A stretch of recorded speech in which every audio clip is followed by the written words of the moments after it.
Security guard ಹೇಳಿಕೆ ಮೇಲೆ ಇದೀಗ ಸಿ.ವಿ. ನಾಗೇಶ್ ಅವರು ವಾದ ಮಂಡಿಸ್ತಿದ್ದಾರೆ. ಆ ಪಟ್ಟಣಗೆರೆ ಶೆಡ್ನ ಸೆಕ್ಯೂರಿಟಿ ಗಾರ್ಡ್ ಕೂಡ ಇಲ್ಲಿ ಪ್ರಮುಖ ಸಾಕ್ಷಿ. ಹಾಗಾಗಿ ಅವರ ಹೇಳಿಕೆ ಮೇಲೆ ವಾದವನ್ನು ಮಂಡಿಸ್ತಿದ್ದಾರೆ ಸಿ.ವಿ. ನಾಗೇಶ್. ನೆನಪಿರಲಿ, ಸಿ.ವಿ. ನಾಗೇಶ್ ಅವರು ವಾದ ಮಂಡಿಸಿ ಮೆಡಿಕಲ್ ಗ್ರೌಂಡ್ ಮೇಲೆ ಬೇಲ್ ಕೊಡಿಸುವಲ್ಲಿ ಯಶಸ್ವಿಯಾಗಿದ್ದಾರೆ. ಇದೀಗ ರೆಗ್ಯುಲರ್ ಬೇಲ್, ಇಡೀ ಕೊಲೆ ಪ್ರಕರಣಕ್ಕೆ ಸಂಬಂಧಪಟ್ಟಂತೆ ರೆಗ್ಯುಲರ್ ಬೇಲ್ ಅನ್ನ ಹಾಕೊಂಡಿದ್ದಾರೆ ದರ್ಶನ್. ಈ ವಿಚಾರಕ್ಕೆ ಸಂಬಂಧಪಟ್ಟಂತೆ ಆಗ್ತಾ ಇರುವ ವಾದ ಮಂಡನೆ. ಜೂನ್ 8ರಂದು ಕೆಲಸಕ್ಕೆ ಹೋಗಿದ್ದಾಗಿ ಸೆಕ್ಯೂರಿಟಿ ಗಾರ್ಡ್ ಹೇಳಿದ್ದಾನೆ. ಮಧ್ಯಾಹ್ನದವರೆಗೆ ಎಲ್ಲವೂ ಸರಿಯಾಗೇ ಇತ್ತು, ಆದರೆ ಇದ್ದಕ್ಕಿದ್ದ ಹಾಗೆ ಹೇಳಿಕೆಗಳು ಬದಲಾಗಿದೆ ಹೇಗೆ ಅನ್ನೋದು ಸಿ.ವಿ. ನಾಗೇಶ್ ಅವರ ವಾದ. ಸೆಕ್ಯೂರಿಟಿ ಗಾರ್ಡ್ನ ಹೇಳಿಕೆ, ಕೆಲ ಕಾರುಗಳು ಬಂದವು ಹೋದವು ಅಂತ ಹೇಳಿ ಆತ ಹೇಳಿದ್ದೇನಿದೆ. ಜೂನ್ 8ನೇ ತಾರೀಕು ಕೆಲಸಕ್ಕೆ ಹೋಗಿದ್ದೆ ಅಂತ ಆತ ಹೇಳ್ತಾನೆ. ಮಧ್ಯಾಹ್ನದವರೆಗೆ ಎಲ್ಲವೂ ಸರಿ ಇತ್ತು, ಮಧ್ಯಾಹ್ನದ ನಂತರದಲ್ಲಿ ಅಂದರೆ ಸಂಜೆ ವೇಳೆಗೆ ಒಂದಷ್ಟು ಕಾರುಗಳು ಬಂತು, ಹಾಗೆ ಒಂದಷ್ಟು ಕಾರುಗಳು ಶೆಡ್ನಿಂದ ಆಚೆ ಹೋಯಿತು ಅಂತ ಹೇಳಿ ಆತ ಸ್ಟೇಟ್ಮೆಂಟ್ ಏನು ಕೊಟ್ಟಿದ್ದಾನೆ ಸಾಕ್ಷ್ಯದ ಭಾಗವಾಗಿ. ಅದರ ಮೇಲೆ ವಾದವನ್ನು ಮಂಡಿಸ್ತಿದ್ದಾರೆ ಸಿ.ವಿ. ನಾಗೇಶ್.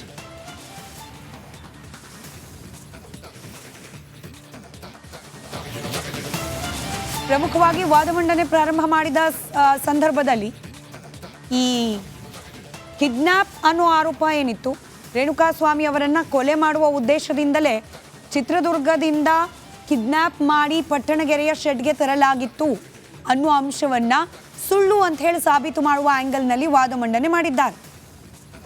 ಕಿಡ್ನಾಪ್ಗೆ ಒಳಗಾದಾತನೇ ಬಾರ್ನಲ್ಲಿ ಇತರರಿಗೆ, ಅಂದರೆ ಯಾರೆಲ್ಲ ಕಿಡ್ನಾಪ್ ಮಾಡಿದ್ದಾರೆ ಅನ್ನೋ ಆರೋಪ ಇದೆ, ಅವರಿಗೆ ಪಾರ್ಟಿ ಕೊಡಿಸಿದ್ದಾನೆ, ಆತನ ಫೋನ್ ಪೇಯಿಂದಲೇ ಅಕೌಂಟ್ ಪೇ ಆಗಿದೆ.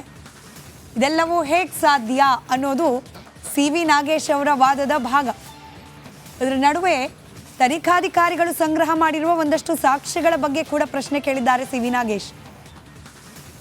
ಹಗ್ಗ, ಮರದ ಕೊಂಬೆ ಇದನ್ನೆಲ್ಲ ಸಾಕ್ಷ್ಯ ಅಂತ ತೋರಿಸ್ತಿದ್ದಾರೆ. ಇದೆಲ್ಲ ಸಾಕ್ಷ್ಯ ಆಗ್ಲಿಕ್ಕೆ ಸಾಧ್ಯನಾ? ಇನ್ನು ಸೆಕ್ಯೂರಿಟಿ ಗಾರ್ಡ್ ಈ ಕೊಲೆ ಪ್ರಕರಣದ ಸಾಕ್ಷ್ಯ, ಆತನ ಹೇಳಿಕೆ ಬಗ್ಗೆ ಕೂಡ ಇದೀಗ ಪ್ರಸ್ತಾಪ ಆಗ್ತಾ ಇದೆ. 8ನೇ ತಾರೀಕು ಕೊಲೆ ಆಯಿತು, 12ನೇ ತಾರೀಕು ಪೊಲೀಸರು ಶೆಡ್ಗೆ ಬಂದಿದ್ರು, ಮನೆಗೆ ಕಳುಹಿಸಿದ್ರು ಅಂತ ಸೆಕ್ಯೂರಿಟಿ ಗಾರ್ಡ್ ಹೇಳಿದ್ದಾರೆ. ಮಧ್ಯಾಹ್ನದವರೆಗೆ ಎಲ್ಲವೂ ಸರಿ ಇತ್ತು, ಸಂಜೆ ಮೇಲೆ ವೆಹಿಕಲ್ಗಳು ಬರೋಕ್ಕೆ ಶುರುವಾಯಿತು, ಸಂಜೆ ಕೆಲ ಕಾರ್ಗಳು ಬಂದು ಹೋದವು ಅಂತ ಹೇಳಿ ಸೆಕ್ಯೂರಿಟಿ ಗಾರ್ಡ್ ಹೇಳಿದ್ದಾನೆ ಅಂತ ಹೇಳಿ ತಮ್ಮ ವಾದದಲ್ಲಿ ಪ್ರಸ್ತಾಪ ಮಾಡ್ತಿದ್ದಾರೆ ಸಿ.ವಿ. ನಾಗೇಶ್.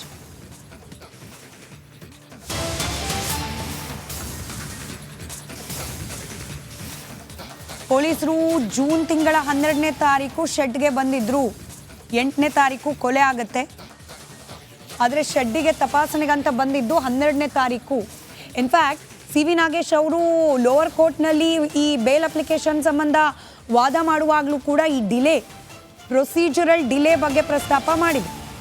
ಪೊಲೀಸರು ಬೇಕು ಅಂತಲೇ ಸಾಕ್ಷ್ಯಗಳೆಲ್ಲವೂ ಕೂಡ ಇರುವಂತಹ ಜಾಗದ ಮೇಲೆ ಹೋಗಿ ರೇಡ್ ಮಾಡುವ ಸಂದರ್ಭದಲ್ಲಿ ಸಾಕಷ್ಟು ಡಿಲೇ ಆಗಿದೆ ಅನ್ನೋ ವಾದವನ್ನು ಮಂಡಿಸಿದ್ರು. ಅದನ್ನೇ ಮುಂದುವರಿಸ್ಕೊಂಡು ಹೋಗ್ತಿದ್ದಾರೆ ಹೈಕೋರ್ಟ್ನಲ್ಲೂ ಕೂಡ. ಜೂನ್ 8ಕ್ಕೆ ಕೊಲೆ ಆಗುತ್ತೆ, 10ನೇ ತಾರೀಕು ಒಂದಷ್ಟು ಜನ ಸರೆಂಡರ್ ಆಗ್ತಾರೆ, 12ನೇ ತಾರೀಕು ಶೆಡ್ಡಿಗೆ ಹೋಗ್ತಾರೆ ಪೊಲೀಸ್.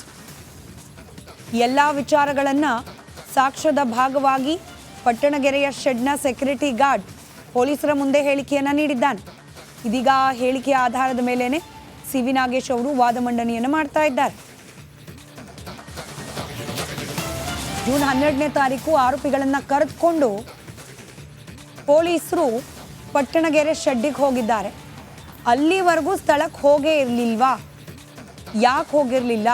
ಈ ಡಿಲೇ ಯಾಕಾಯಿತು? ಇದು ಸದ್ಯಕ್ಕೆ ಸಿ.ವಿ. ನಾಗೇಶ್ ಅವರ ಪ್ರಶ್ನೆ.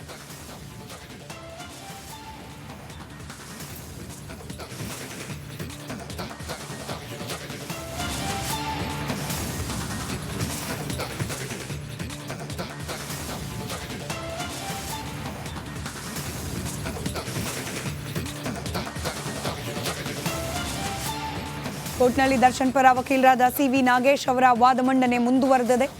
ಮೆಡಿಕಲ್ ಬೇಲ್ 6 ವಾರಗಳ ಮೆಡಿಕಲ್ ಬೇಲ್ ಮೇಲೆ ಆಚೆ ಇದ್ದಾರೆ ದರ್ಶನ್ ಅವರು. 6 ವಾರಗಳ ಒಳಗಾಗಿ ರೆಗ್ಯುಲರ್ ಬೇಲ್ ಏನಾದರೂ ಸಿಕ್ತು ಅಂತಂದರೆ ಜಾಕ್ಪಾಟ್. ಆ ಪ್ರಯತ್ನದಲ್ಲಿದ್ದಾರೆ ಸದ್ಯಕ್ಕೆ ಸಿ.ವಿ. ನಾಗೇಶ್ ಅವರು. ಈ ತನಿಖೆಯ ಸಂದರ್ಭದಲ್ಲಿ ಆಗಿರುವಂತಹ ಒಂದಷ್ಟು ಲೋಪದೋಷಗಳು ಅಂತ ಹೇಳಿ ಕೆಲ ಅಂಶಗಳನ್ನು ಪ್ರಸ್ತಾಪ ಮಾಡ್ತಾ ಹೋಗ್ತಿದ್ದಾರೆ ಸಿ.ವಿ. ನಾಗೇಶ್ ಅವರು. ಸಿ.ವಿ. ನಾಗೇಶ್ ಅವರ ಪ್ರಕಾರ ಪ್ರಕರಣದಲ್ಲಿ ತನಿಖಾಧಿಕಾರಿಗಳನ್ನೇ ಒಂದಷ್ಟು ಸಾಕ್ಷ್ಯಗಳನ್ನು ಸೃಷ್ಟಿ ಮಾಡಿದ್ದಾರೆ. ಆ ಕೋಲು, ನೈಲಾನ್ ಹಗ್ಗ ಇದೆಲ್ಲವನ್ನ ಕೂಡ ಪೊಲೀಸರು ಸಾಕ್ಷ್ಯ ಅಂತ ತೋರಿಸ್ತಿದ್ದಾರೆ ಅಂತ ಹೇಳಿ ವ್ಯಂಗ್ಯವಾಡಿದ್ದಾರೆ ಸಿ.ವಿ. ನಾಗೇಶ್. ರೇಣುಕಾಸ್ವಾಮಿಯ ಕಿಡ್ನಾಪೂ ಆಗಿಲ್ಲ, ಈ ಕೊಲೆಯಲ್ಲಿ ದರ್ಶನ್ ಅವರ ಪಾತ್ರವೂ ಇಲ್ಲ ಅಂತ ಹೇಳಿ ವಾದ ಮಂಡಿಸ್ತಿದ್ದಾರೆ ಸಿ.ವಿ. ನಾಗೇಶ್.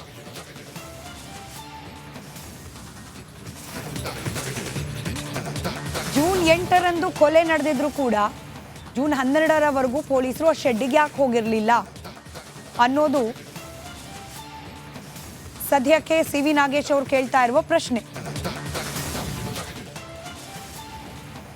ಯಾವ ರೀತಿ ವಾದ ಮಂಡನೆ ಆಗ್ತಾ ಇದೆ ಕ್ವಿಕ್ ಆಗಿ ಗಮನಿಸ್ತಾ ಇದ್ರಿ. ರೇಣುಕಾಸ್ವಾಮಿ ಕಿಡ್ನಾಪ್ಗೆ ಯಾವುದೇ ರೀತಿಯ ಸಾಕ್ಷಿಗಳಿಲ್ಲ, ರೇಣುಕಾಸ್ವಾಮಿಯ ಕಿಡ್ನಾಪ್ ಮಾಡಿದ್ದೇನೆ ಕೊಲೆ ಉದ್ದೇಶಕ್ಕೆ ಅಂತ ಹೇಳಿ ಏನು ಪೊಲೀಸರು ಹೇಳ್ತಿದ್ದಾರೆ. ರೇಣುಕಾ ತಂದೆ ಜೂನ್ 11ರಂದು ಮೃತದೇಹವನ್ನ ಗುರುತು ಹಿಡಿದಿದ್ದಾರೆ. ಅಲ್ಲಿ ರೇಣುಕಾ ಅವರ ತಂದೆ ಹೇಳಿಕೆ ದಾಖಲು ಮಾಡಲಾಗುತ್ತೆ. ಆ ಮೃತದೇಹವನ್ನ ಗುರುತು ಮಾಡಿದ ದಿನ ಅವ್ರ ತಂದೆ ಆ ಹೇಳಿಕೆ ಪೊಲೀಸರ ಮುಂದೆ ನೀಡ್ತಾರೆ, ಅದನ್ನು ದಾಖಲು ಕೂಡ ಮಾಡಲಾಗತ್ತೆ. ಒತ್ತಡ ಹೇರಿ ಕರೆದುಕೊಂಡು ಬಂದಿದ್ದಕ್ಕೆ ಯಾವುದೇ ರೀತಿಯ ಸಾಕ್ಷ್ಯಗಳಿಲ್ಲ. ಚಿತ್ರದುರ್ಗದಿಂದ ಕರೆದುಕೊಂಡು ಬಂದರು, ಕಿಡ್ನಾಪ್ ಮಾಡ್ಕೊಂಡು ಬಂದರು ಅನ್ನೋದು ಕೂಡ ಯಾವುದೇ ರೀತಿಯ ಸಾಕ್ಷ್ಯಗಳಿಲ್ಲ. ಬದಲಾಗಿ ಮಾರ್ಗ ಮಧ್ಯದಲ್ಲಿ ಕರ್ಕೊಂಡು ಬರುವಾಗ ಆತನೇ ಒಂದು ಬಾರ್ನಲ್ಲಿ ಪೇ ಮಾಡಿದ್ದಾನೆ. ಜೂನ್ 10ರಂದು ಆರೋಪಿ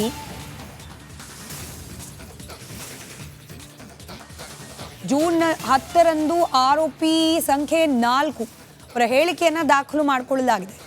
ಅವತ್ತೇ ಕೊಲೆ ವಿಚಾರ ಪೊಲೀಸರಿಗೆ ಗೊತ್ತಾಗಿದೆ. ಅವತ್ತೇ ಪೊಲೀಸರಿಗೆ ಘಟನಾ ಸ್ಥಳದ ಬಗ್ಗೆ ಕೂಡ ಗೊತ್ತಾಗಿದೆ. ಜೂನ್ 10ಕ್ಕೇನೆ ಗೊತ್ತಾಗಿದೆ ಹಿಂಗೊಂದು ಕೊಲೆ ಆಗಿದೆ, ಇಂಥ ಜಾಗದಲ್ಲಿ ಆಗಿದೆ ಅಂತ. ಆದರೂ 2 ದಿನಗಳ ಕಾಲ ವಿಳಂಬ ಆಗಿದೆ ಘಟನೆ ನಡೆದ ಸ್ಥಳಕ್ಕೆ ಹೋಗಲಿಕ್ಕೆ. ಯಾಕೆ? ಸಿ.ವಿ. ನಾಗೇಶ್ ಅವರ ಪ್ರಶ್ನೆ ಇದೆ. ಜೂನ್ 10ರಂದೇ ಎಲ್ಲ ಮಾಹಿತಿ ತಿಳಿದಿದ್ರೂ ಕೂಡ 2 ದಿನಗಳ ಡಿಲೇ ಶೆಡ್ನ ಮಹಜರಲ್ಲಿ ಯಾಕಾಗಿದೆ? ಈ ಡಿಲೇ ಆಗಿರೋದನ್ನು ಗಮನಿಸ್ತಾ ಇದ್ರೆ 2 ದಿನ ಇವರೇನೇ ಸಾಕ್ಷ್ಯಗಳನ್ನು ಸೃಷ್ಟಿ ಮಾಡಿ ಆ ಸಾಕ್ಷಿಗಳನ್ನು ಕೊಲೆ ನಡೆದಿರುವ ಜಾಗದಲ್ಲಿ ದರ್ಶನ್ ಅವರಿದ್ದರು ಅನ್ನೋದಕ್ಕೆ ಪೂರಕವಾಗಿ ಇರಿಸಲಾಗಿದೆ ಅನ್ನೋ ವಾದವನ್ನು ಮಂಡಿಸ್ತಿದ್ದಾರೆ ಸಿ.ವಿ. ನಾಗೇಶ್. ಈ ಪ್ರಕರಣದ ಆರೋಪಿ ಸಂಖ್ಯೆ 4 ಪೊಲೀಸರ ಮುಂದೆ ಹೇಳಿಕೆಯನ್ನು 2 ದಿನಗಳ ಮುಂಚೆನೇ ಕೊಟ್ಟಿರ್ತಾರೆ. ಕೊಲೆ ಆಗಿರೋದು, ಶೆಡ್ ವಿಚಾರ ಎಲ್ಲವನ್ನ ಹೇಳಿರ್ತಾರೆ. ಅದೆಲ್ಲ ಹೇಳಿದ್ರು ಕೂಡ ಯಾಕೆ 2 ದಿನಗಳ ಡಿಲೇ ಅನ್ನೋ ವಾದ ಮಂಡಿಸ್ತಿದ್ದಾರೆ. ಇನ್ನು ರೇಣುಕಾಸ್ವಾಮಿಯ ಕಿಡ್ನಾಪ್ ಆಗಿಯೇ ಇರಲಿಲ್ಲ ಅನ್ನೋ ವಾದವನ್ನು ಮಂಡನೆ ಮಾಡೋ ಸಂದರ್ಭದಲ್ಲಿ ಸಿ.ವಿ. ನಾಗೇಶ್ ಅವರು ಚಿತ್ರದುರ್ಗದ ಬಾರ್